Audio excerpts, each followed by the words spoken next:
Lumusong ka ba sa baha? Laging nagpapawis ang iyong paa sa loob ng sapatos? O palagi mong binabasa ang iyong paa? Iyan ay madalas na dahilan kung bakit nakakaranas ka ng alipunga. Ang alipunga o ang tinatawag na athlete's foot ay isang sakit na usually nararanasan sa paa.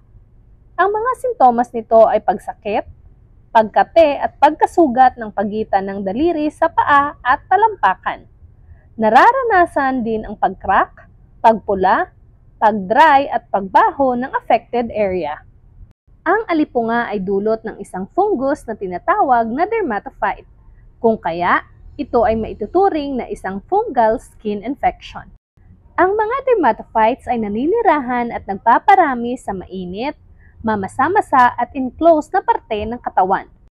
Kung kaya, ang paa ang pinakamainam na tirahan nito.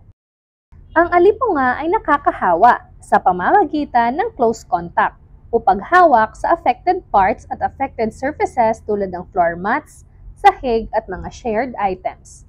Kaya, iwasang mag-share ng mga gamit lalo na ng mga gamit pampaa. Ang alipunga ay maaari ding kumalat sa ibang parte ng katawan. Kaya, mainam na ito ay magamot at mapuksa sa lalong madaling panahon. Ito ang ilan sa mga paraan kung paano maiwasan at magamot ang alipunga.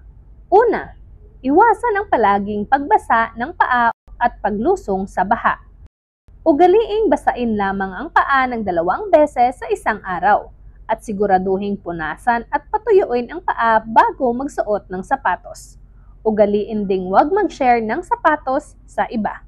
Pangalawa, kung ang paa ay laging nagpapawis, maaaring magsuot ng well-ventilated na sapatos o sandal upang maiwasan ang pagpapawis ng paa. Magsuot din ng malinis at mainam na proteksyon sa paa lalong-lalo na kung nasa public places upang maiwasang mahawaan sa pamamagitan ng contaminated surfaces.